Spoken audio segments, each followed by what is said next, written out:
Қыздар, мына жерде даусын шығарып тыңдау керексіздер.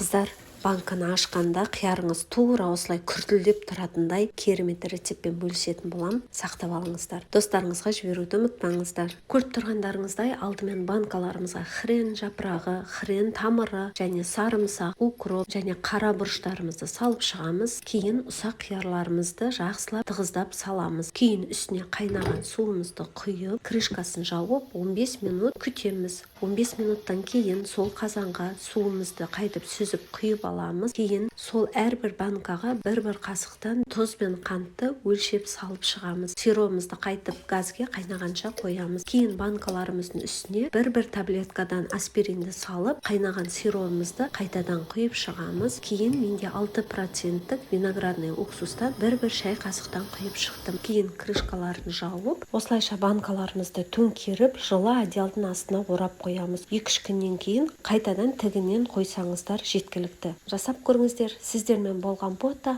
ас болсын.